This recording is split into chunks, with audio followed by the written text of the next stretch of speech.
E nós estamos vivendo esse ano Transbordar Vida. É um ano que nós vamos nos encher até transbordar.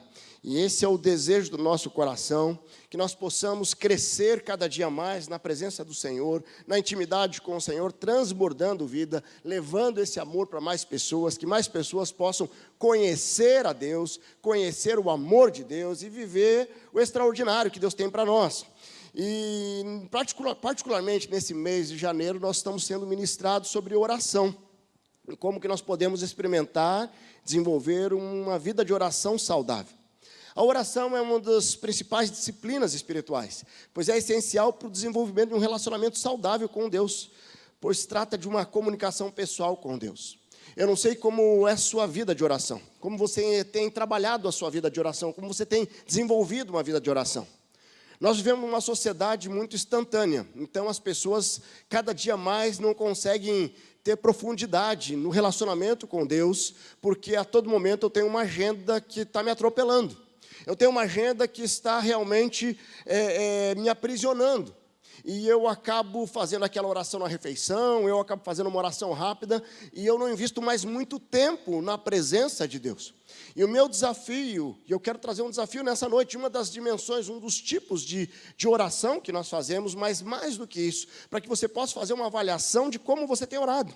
E nos cultos da manhã nós estamos sendo ministrados de uma forma tão especial sobre a oração do Pai Nosso, a oração que Jesus nos entregou, que Jesus nos ensinou. Né? E quem veio de uma origem católica como eu, nós oramos, ou melhor, rezamos o Pai Nosso muitas vezes no automático. Quem é que veio do catolicismo aqui? Várias pessoas, certo? Então vocês se recordam, lembra das novenas? Quantas Pai Nosso, Ave Maria, né, Pastor Natal? Pastor Natal, né, esteve lá, teve um seminário, né, um ex-padre, quase padre ali, né? Mas assim, nós vivíamos uma religiosidade de repetições ali, então o Pai Nosso ele acabou sendo um símbolo de algo que era enfadonho, que nós participávamos da novena e ficava aquele negócio que... E não era um relacionamento com Deus, era uma repetição para cumprir o rito e dar lá um check, ó. Rezei o Pai Nosso. Mas o que nós estamos vendo é que o Pai Nosso, a oração base, modelo que Jesus nos deixou, é algo que é muito especial. Por quê? Porque ele traz uma dimensão de um relacionamento com Deus, exaltando quem Deus é, onde nós podemos sim nos relacionar com Deus e pedir a Ele, nós podemos reconhecer a Deus quem Ele é, como Pai, podemos clamar que o reino dEle venha à terra, então assim, nós podemos pedir perdão, e hoje nós vamos trabalhar um pouco dessa dimensão de um dos tipos de oração, que é a oração de confissão. E quando nós pensamos na oração de confissão, aí também os católicos, ex-católicos que vieram do catolicismo, já sabem como é que era feito lá. Como é que era feito lá no catolicismo, né? Eu me converti aos 23 anos. Então, nós passávamos por um processo regular de se confessar com o padre. Tem alguns que se confessaram só uma vez, antes da... Não sei se é a primeira comunhão, acho que era a primeira comunhão, ou crisma. Mas muitas pessoas tinham uma regularidade numa confissão. Só que cá entre nós... Vocês que vieram do catolicismo, vocês levantaram a mão, né? Agora, quem aí que era do catolicismo que mentia para o padre? Levanta a mão. Só eu? Eu não acredito. Opa, tem alguns aí. Não, calma aí. Vocês contavam todos os pecados mesmo, quando vocês iam se confessar? Misericórdia. Eu não contava, não. Eu contava um pecadinho pequeno e falava desses pecados, e todos os pecados esquecidos, eu peço perdão, absolvição e penitência. Então assim, mas era muito comum. Havia ali uma dinâmica de uma confissão para um homem que, dentro do catolicismo, é ensinado que ele está ali na figura de alguém que tem poder para perdoar pecados. E existe uma distorção, porque uma coisa é o perdão dos pecados, a outra coisa é a cura que a confissão de pecado gera. Então, quando nós olhamos para as Escrituras, nós vamos ver lá em Tiago 5,16, ele nos orienta a confessar um pecado uns aos outros para serem curados. Mas só que lá em 1 João 1,9, se nós confessarmos os pecados, ele é fiel e justo para perdoar os nossos pecados e nos purificar de toda a injustiça. Então, o que acontece é que a confissão a Deus gera perdão de pecados. A confissão ao outro gera cura. E essa cura, muitas vezes, é a cura do perdão também. Eu ofendi alguém, eu fiz algo para alguém, eu pequei contra alguém, e eu confesso e eu compartilho, e com compartilhar, a cura. Então, nós precisamos entender essas duas dimensões, da confissão a Deus e a confissão ao próximo. O que nós vamos conversar hoje é essa confissão a Deus, porque nós estamos falando no momento no secreto, na oração a Deus, aonde nós perdemos um pouco essa dimensão de confessar pecados. E por que nós perdemos um pouco essa dimensão? Isso tem muito a ver, e está um pouco ligado, à confissão de pecados ou de erros com os pais terrenos. O que acontecia? Muitos aqui, quando faziam uma arte, né, uma peripécia lá, e o que você fazia? Queria esconder do pai. Então, você ia lá esconder do pai, né? E você escondia, né? Então, você vivia uma dimensão de que eu não posso contar, porque se eu contar, vai vir o quê? O laço, a cinta. Quem aqui que apanhou de cinta aí? Você sobreviveu, aleluia! Certo? Hoje, essa geração hoje não pode a vara, não, mas é que lá havia espancamento, muitas vezes. Hoje nós aprendemos a disciplinar em amor. É uma disciplina diferente. É uma disciplina onde os filhos, eles podem sim ser disciplinados com a vara, mas em amor. Mas sabe, e essa dimensão de ter essa dificuldade de confessar ao pai terreno, acabou gerando inconscientemente um bloqueio, para que nós pudéssemos confessar diante do Pai os nossos pecados, os nossos erros. Porque nós temos uma natureza pecaminosa que nos acompanha. E essa natureza pecaminosa, ela nos impede de viver a plenitude da santidade que nós só teremos na glória. Porque dentro da salvação nós fomos salvos, certo? Então a redenção trouxe salvação, nós estamos sendo salvos, e esse é o desafio, que é um processo de santificação, e nós seremos salvos com a glorificação, quando nós estaremos no céu com o Senhor, certo? E lá não terá mais choro, mais ranger de dente, não terá mais pecado. Só que nesse processo de santificação, nós precisamos o quê? Viver o arrependimento, viver buscando santidade constantemente. E para que eu confesse um pecado, eu tenho que ter o quê? O arrependimento. E arrependimento é muito diferente de remorso. É muito diferente de falar assim, foi mal aí, hein? O arrependimento é muito mais do que isso. John Bevere, no livro dele, Kryptonita, ele fala o seguinte: o arrependimento é a humildade verdadeira. É a humildade que abre portas para a graça imerecida de Deus, o que nos capacita a viver uma vida santa. Então, o arrependimento, um coração arrependido, ele não vai ter dificuldade de chegar na presença do Pai e orar e confessar pecado, porque a confissão vai gerar perdão. Nós temos um Pai amoroso, mas isso não é uma justificativa também, porque o Pai perdoa, então vou continuar pecando, muito pelo contrário. Certo? A busca de santidade é um reflexo natural, tem que ser o estilo de vida de quem caminha com Cristo.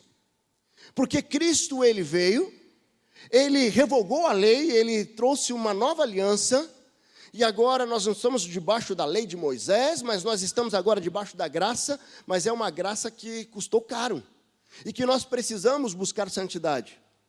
Então eu olho, em 25 anos que eu tenho caminhado com Jesus, eu continuo pecador. E como eu sou pecador, mas muito menos do que eu era lá no início. Porque hoje, cada vez que a minha carne se inclina para o pecado, o Espírito Santo vem e me alerta. E quanto mais intimidade eu tenho com o Espírito Santo, mais sensibilidade eu estou para as armadilhas que Satanás tenta colocar na minha frente, para tentar me fazer pecar. Então, nós precisamos entender que caminhar em santidade é caminhar em intimidade com o Senhor. Caminhar em santidade é caminhar com o coração disposto a se arrepender e pedir perdão. Buscar sim não pecar, mas quando isso acontecer, não ter vergonha e receio de entrar na presença do Pai, pedir perdão e receber o perdão de Deus. Muitas pessoas não pedem perdão para o Pai, porque acham que não serão perdoados. Já ouviu alguém dizendo, esse pecado, Deus nunca vai me perdoar? Isso é uma mentira satânica. A palavra nos orienta de um pecado sem perdão.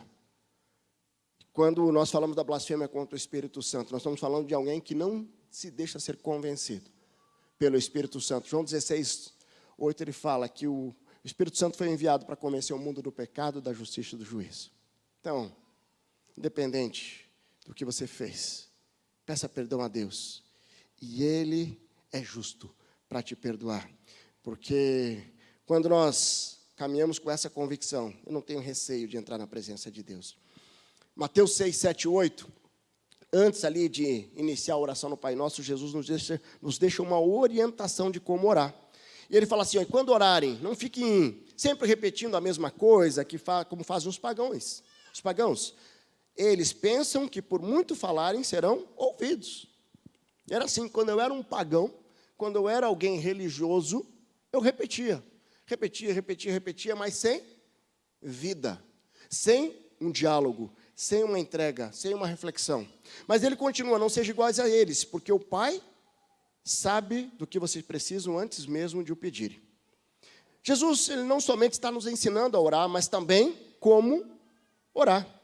E esse princípio de orar a partir de um relacionamento com Deus, ele é um pouco desafiador. Por quê? Se Deus é onisciente, por que eu preciso orar? Se Deus é onisciente, o que Jesus está dizendo, o Pai já sabe antes que a palavra saia da boca, Ele já sabe. Então por que eu preciso confessar? Já parou para pensar nisso? Será que é para informar a Deus aquilo que eu fiz? Eu não preciso informar a Deus. Não é meramente informativo, não. A confissão, ela é necessária para mim, não para Deus.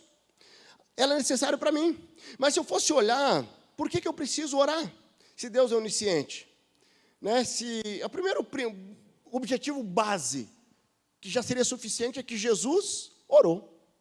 Né? Lucas 6, 12, 13, naqueles dias Jesus saiu ao monte a fim de orar e passou a noite orando a Deus. Ao amanhecer chamou seus discípulos e escolheu 12 deles, a quem também designou como apóstolo. E Jesus, tantas passagens tem de oração.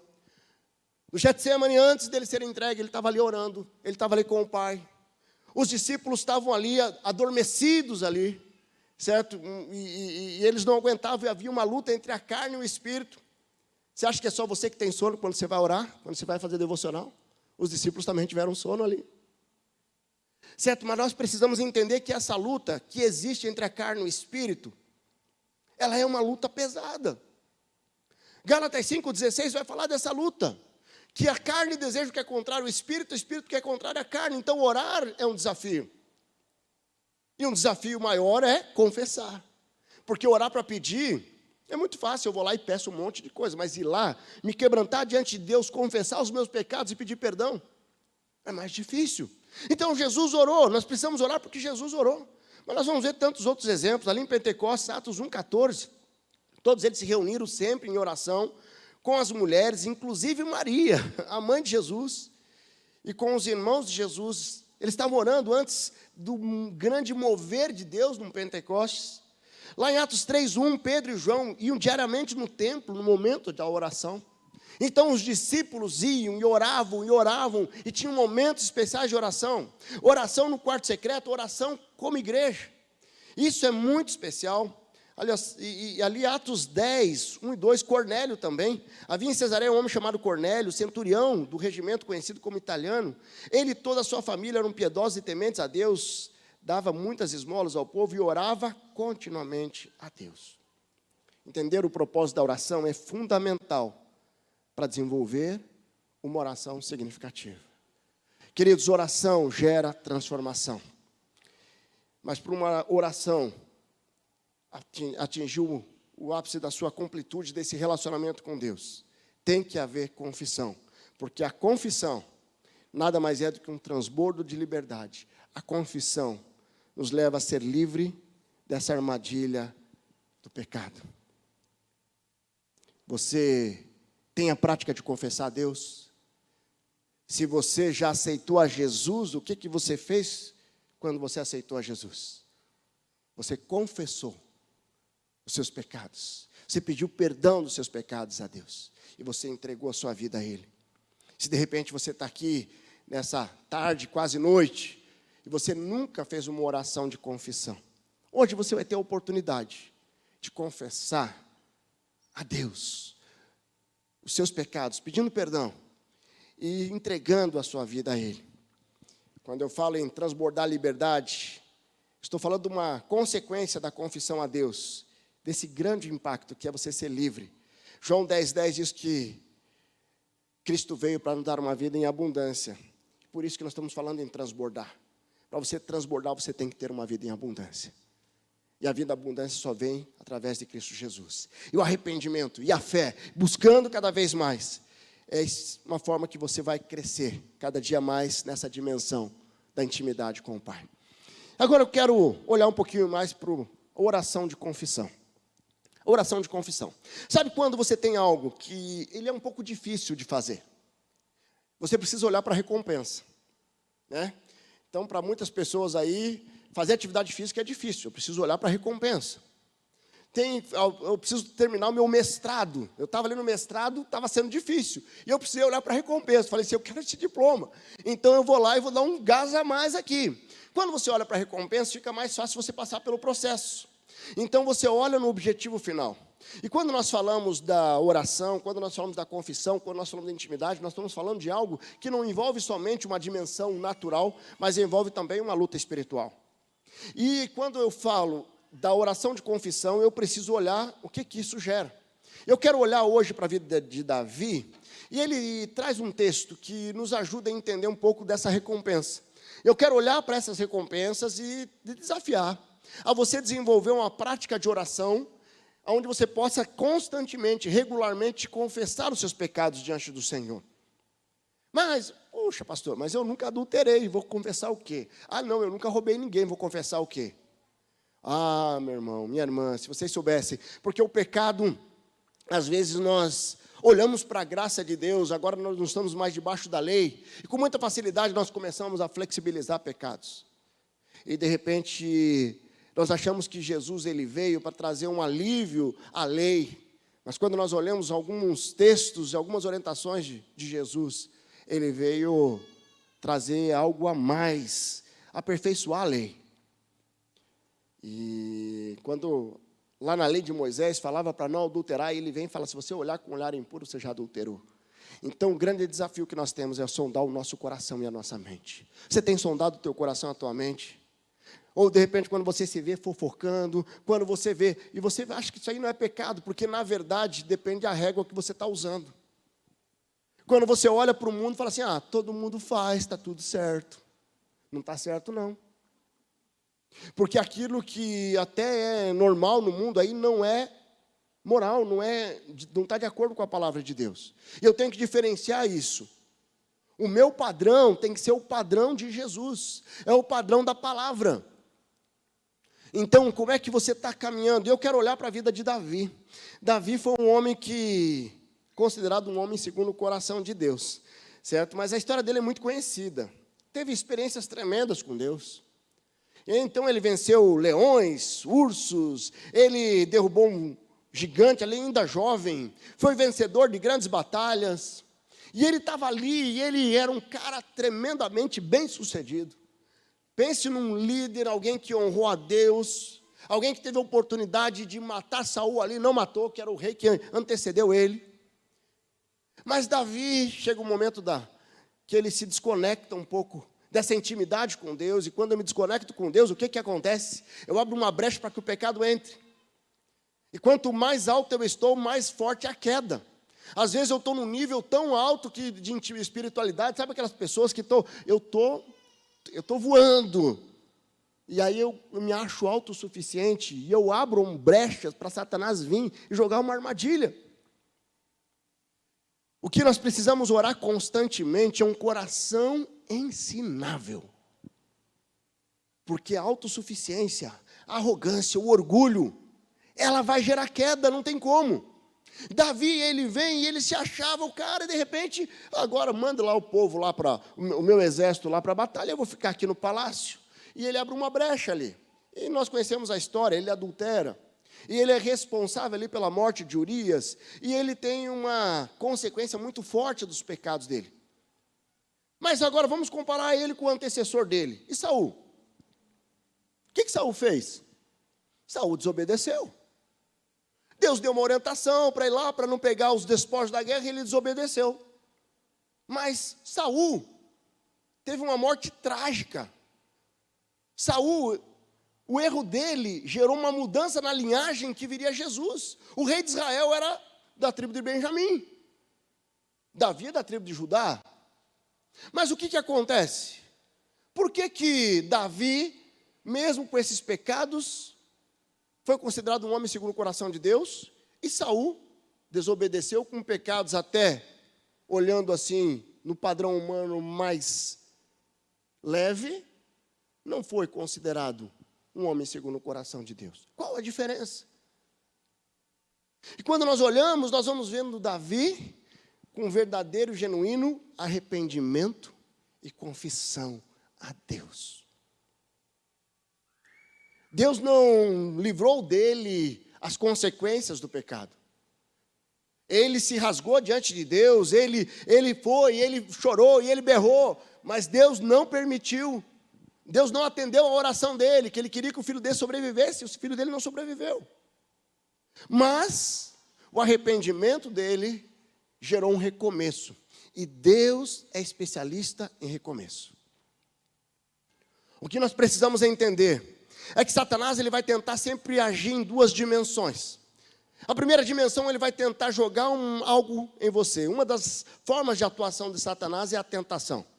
Além da opressão, obsessão, possessão demoníaca. Mas a tentação é uma estratégia que aplica a todos nós, crentes, descrentes, todo mundo é tentado. A primeira coisa que ele vai fazer é dizer assim, olha, está aqui, ó, pecar é bom. Vai lá que é gostoso, vai dar prazer, é legal. E aí, quando você vai lá e abocanha o pecado, e aí ele joga uma segunda mentira. Agora não tem mais jeito. Agora acabou. Agora você pode ir para a desgraça que não tem mais jeito. Uau, Satanás é um mentiroso. Ele é mentiroso, porque independente do que você fez, o arrependimento e a entrega diante do Pai vai gerar perdão de pecados, vai gerar restauração, vai gerar um recomeço. Então, queridos, nós precisamos olhar, e eu queria que você acompanhasse lá em Salmo 32, do 1 ao 5, nós vamos ler esse texto onde Davi está dizendo um pouco dos benefícios, do resultado dessa oração de confissão, quando nós confessamos ao Pai, quando nós entregamos o nosso coração ao Pai. Ele começa ali, como é feliz aquele que tem suas transgressões perdoadas e seus pecados apagados. Como é feliz aquele a quem o Senhor não atribui culpa, e a quem não há hipocrisia. Enquanto escondia os meus pecados, o meu corpo definhava de tanto gemer, pois de dia e de noite a tua mão pesava sobre mim. Minha força foi se esgotando como um tempo de seca. Então reconheci diante de ti o meu pecado, e não encobri as minhas culpas. Eu disse, confessarei as minhas transgressões ao Senhor, e tu perdoastes a culpa do meu pecado. Uau! Que oração, que relato, como é feliz. Você tem experimentado a plena felicidade? Você tem experimentado aquela felicidade que está lá em Gálatas 5:22 como um fruto do Espírito? Você tem experimentado a felicidade plena que é a presença de Cristo Jesus? Você só vai conseguir transbordar essa felicidade se você viver ela plenamente. Então, o pecado, ele tem a capacidade de interromper a nossa comunhão com Deus. Pois a luta e as trevas não coabitam. Deus é luz, o pecado é trevas. Então, se o pecado tem essa capacidade, o que nós precisamos fazer? Confessar. Porque quando nós confessamos, nós quebramos a legalidade de Satanás, e a partir daí é restabelecida a plena comunhão. É por isso que o texto que nós já lemos aqui, 1 João 9, se confessarmos nossos pecados, ele é fiel e justo para perdoar os nossos pecados e nos purificar de toda a injustiça. Quando nós vamos lá para a crucificação de Jesus, quando nós vamos para aquele momento da crucificação, naquele momento, estava ocorrendo uma troca. Jesus, que não tinha pecado, estava levando sobre si todos os nossos pecados. E nós que éramos pecadores, que estávamos condenados à morte, estávamos tendo acesso à justiça de Deus, à salvação eterna. Eu preciso entender isso. Jesus levou sobre si os nossos pecados e nós temos agora acesso à justiça. Mas para que possamos acessar a justiça, tem que haver o genuíno arrependimento, a confissão diante de Deus. Eu quero caminhar um pouquinho nessa dimensão, porque o amor de Deus, ele é incondicional. Independente daquilo que nós sentimos, fazemos ou não faz Deus amar mais ou menos a você. Independente do seu pecado, não faz Deus amar mais ou menos a você. Mas o perdão não é incondicional. O perdão é condicional. Tem que haver o arrependimento e a confissão. Tem que haver o arrependimento e confissão. Então eu quero olhar para esses salmos. Eu quero trabalhar rapidamente aqui alguns destaques. Nós vamos ver ali que Davi ele começa: como é feliz aquele que tem suas transgressões perdoadas e seus pecados apagados. A confissão, a oração de confissão, com o coração arrependido, ele vai abrir um caminho de liberdade. Um caminho de liberdade. João 8,36 diz: portanto, se o Filho os libertar, vocês de fato serão livres. A liberdade, ela vem do arrependimento e ela vem da confissão. Sabe que muitos crentes continuam presos ainda, pois o orgulho, a culpa, tem impedido de confessar, tem impedido de entrar nesse lugar de liberdade. Confessar no grego, ele é o homologel, tipo homologar, que é concordar com Deus que eu errei.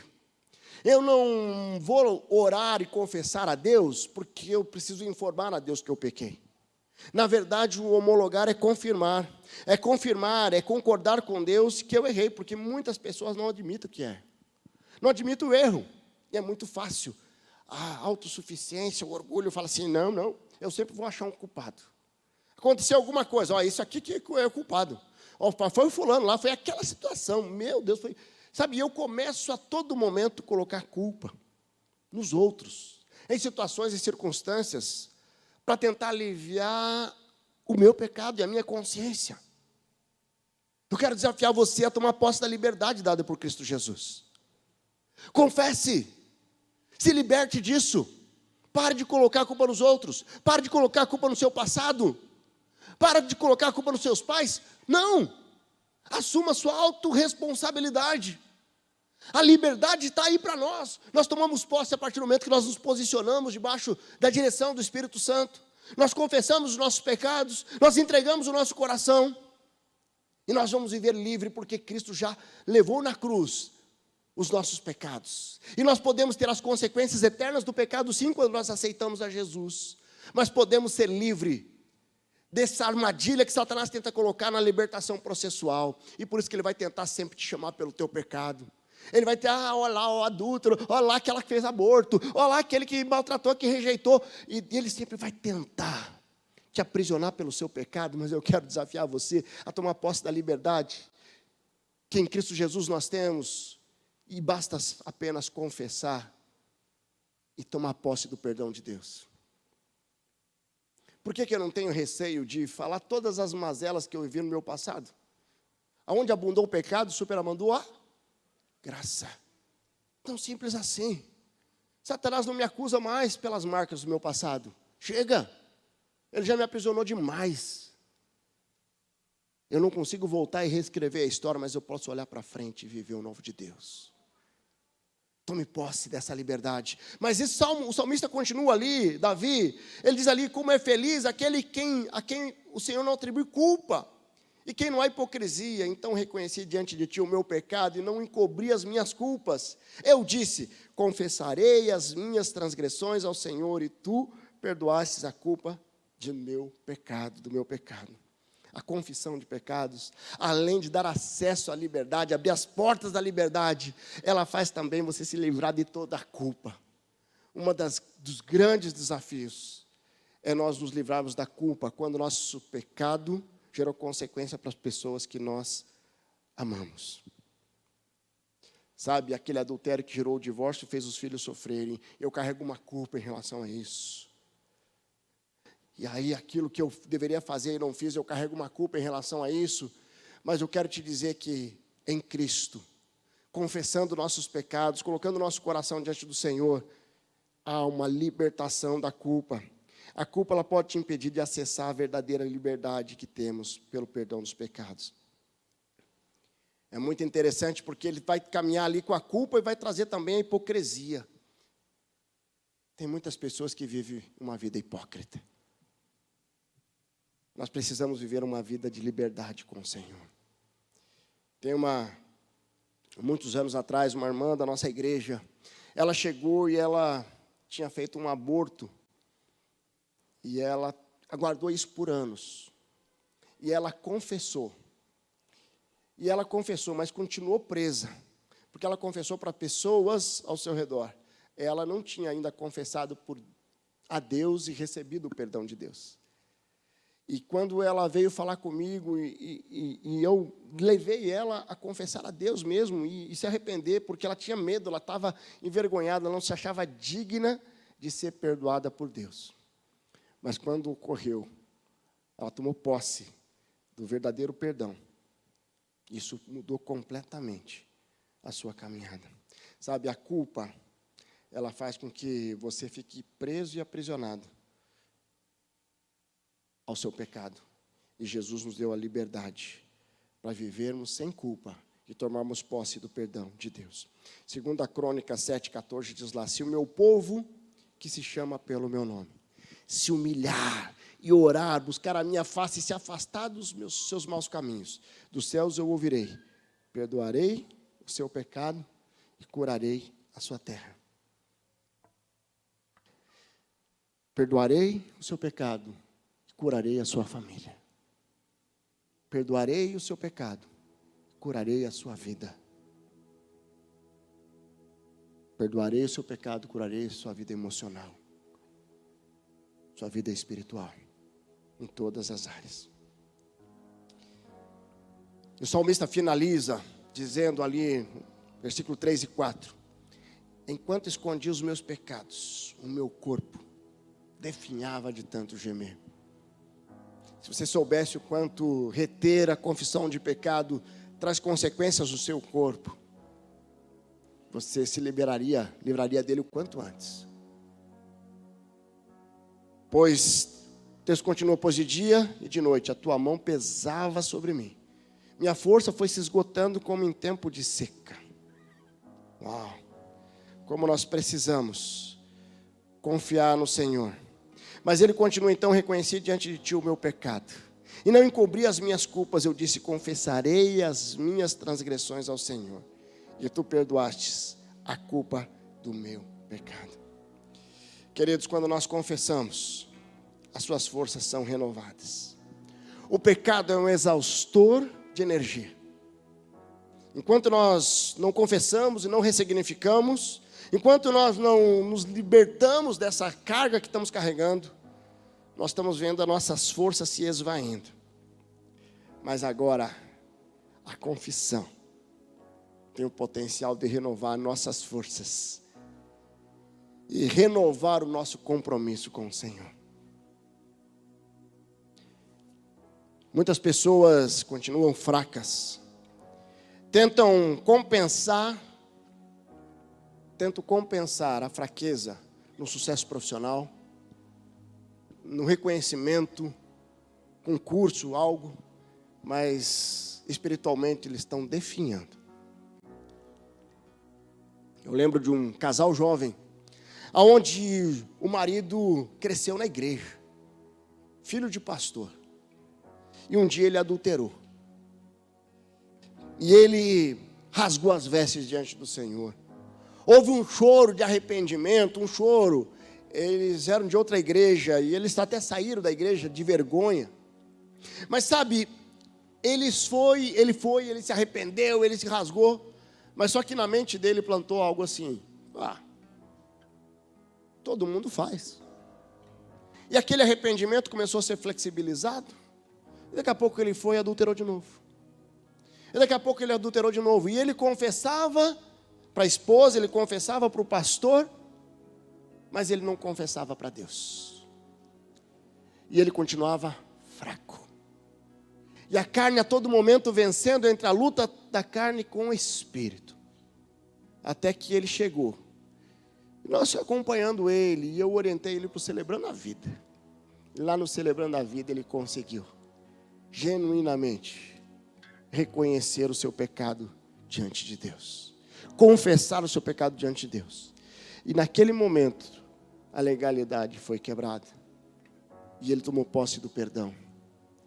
Hoje ele está feliz com a família, outros filhos. Mas sabe, você não precisa ir para um Celebrando a Vida para confessar os seus pecados. Porque Deus, Ele deseja um relacionamento íntimo. E Ele já sabe tudo que você já fez. Não tem aonde se esconder de Deus. Se eu for ao fundo do mar, o Senhor está lá. Se eu for no céu, o Senhor está lá. Não tem para onde você se esconder. Então pare de se enganar e desenvolva uma prática de oração que envolva a confissão, para que você não fique presa ao seu pecado, mas que você tome posse desse novo momento, renove as suas forças. 2 Coríntios 12:9, eu quero finalizar com esse texto. Mas ele me disse: minha graça é suficiente para você. Algumas versões, minha graça te basta, pois o meu poder se aperfeiçoa na fraqueza. Portanto eu me gloriarei ainda mais alegremente em minhas fraquezas, para que o poder de Cristo repouse em mim. Por isso, por amor de Cristo, regozijo-me nas fraquezas, nos insultos, nas necessidades, nas perseguições, nas angústias, pois quando sou fraco é que sou forte. Eu quero te dizer o seguinte: se arrepender, confessar, pode parecer um sinal de fraqueza, mas é um sinal de força, porque você se arrepende diante de Deus, você confessa diante de Deus, e você se fortalece diante do mundo. Você pode fechar seus olhos. Eu quero aqui trazer uma oportunidade para você que está aqui nessa noite de confissão. Eu queria trabalhar em 2 momentos. Esse primeiro momento eu quero conversar com você que está aqui, que nunca confessou seus pecados a Deus. Você nunca confessou. Você nunca reconheceu Jesus como seu único e suficiente Salvador. Eu quero desafiar você a olhar para dentro de você, e de repente você vai fazer uma reflexão da sua vida, e você está precisando experimentar a liberdade. Você está experimentando se livrar dessa culpa. Você está precisando renovar suas forças. Eu quero te desafiar a fazer essa oração de entrega nessa noite. Independente do contexto que você veio, independente das suas experiências religiosas até aqui, nós estamos falando de um relacionamento com Deus. A oração é um relacionamento com o Pai. Então eu queria que você fizesse uma oração onde você está, dizendo: Senhor Jesus, eu reconheço que eu sou pecador. Essa é a oração de confissão. Eu reconheço que eu sou pecador, eu reconheço que eu sou pecadora, e eu quero pedir perdão dos meus pecados. Eu quero pedir perdão, Senhor, e eu quero reconhecer que o Senhor é meu único e suficiente Salvador. Eu coloco minha vida em Tuas mãos. Toma minha vida em Tuas mãos, Deus, em nome de Jesus. Pode permanecer de cabeça abaixo orando. Você fez sua oração? Eu queria identificar você para orar por você. Levanta a sua mão. Se você está aqui nessa noite, você fez a oração, levanta a sua mão bem alto. Alguém aqui fez a oração de entrega? Alguém aqui fez a oração de entrega? Lá à minha direita, lá, graças a Deus. Alguém mais? Alguém fez a oração de entrega aqui? Está entregando sua vida ao Senhor Jesus nessa noite? Tem alguém? Levanta sua mão bem alto. Queria ver você. Tá. Ok, agora eu queria que você pudesse ficar de pé.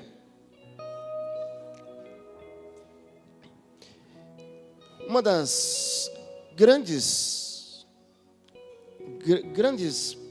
privilégios que nós temos como igreja é nós convivemos num ambiente seguro, onde ninguém julga ninguém, mas nós estamos aqui no mesmo barco, buscando a graça, buscando o amor, buscando crescer diante do Senhor. Nós vamos cantar uma música. Eu queria que você, que hoje, nessa noite, precisa confessar algo diante de Deus, é você e o Senhor. Ninguém vai estar contigo, mas eu queria que você viesse aqui à frente, que você se colocasse de joelhos aqui, que você clamasse ao Senhor por perdão. Essa vai ser uma oportunidade de você orar, de ter um tempo você e Deus, como se só tivesse você aqui. Você vai ter um tempo com Deus de oração, de confissão. E isso vai marcar um novo momento na sua vida de oração, onde você regularmente estará buscando diante do Senhor confessar os seus pecados, para ser livre da culpa, para viver um novo tempo com as forças renovadas. Então, enquanto nós cantamos esse cântico, sai do seu lugar, vem aqui à frente.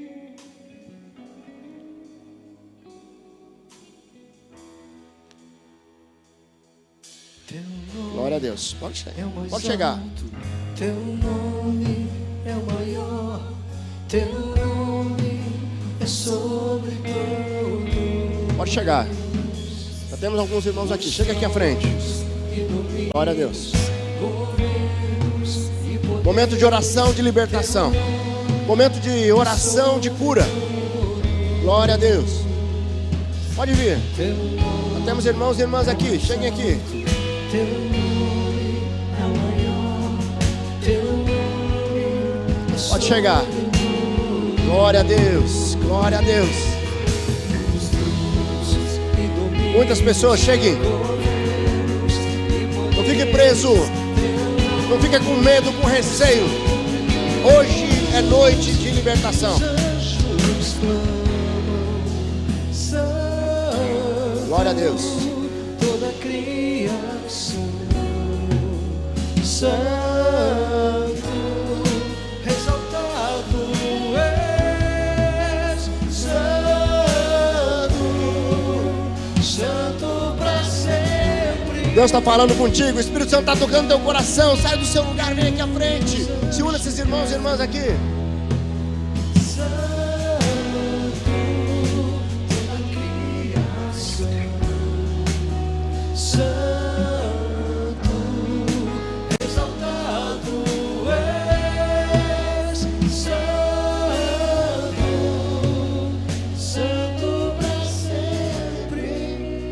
Vamos orar. Feche seus olhos. Deus amado, obrigado, Pai, porque nós podemos sim entrar na presença do Senhor, que é um Deus santo, é um Deus amoroso, é um Deus que perdoa os nossos pecados, que levou sobre si, naquela cruz, todas as nossas iniquidades. Louvado seja o nome do Senhor. Abençoa, Deus, esses irmãos e irmãs que vieram à frente, dizendo sim. Hoje eu confesso diante do Senhor os meus pecados, eu coloco diante do Senhor, eu renovo o meu compromisso. Eu coloco diante do Senhor as vidas desses irmãos e irmãs que entregaram a vida ao Senhor, que estão hoje tomando uma decisão de iniciar uma caminhada de intimidade. Deus, em nome de Jesus, faz algo novo na vida desses irmãos e irmãs. Abençoa toda a sua igreja, que nós possamos sim orar, confessar, se libertar, entregando diariamente o nosso coração ao Senhor, renovando o nosso compromisso de santidade, para a honra e glória do Senhor, em nome de Jesus. Amém, amém.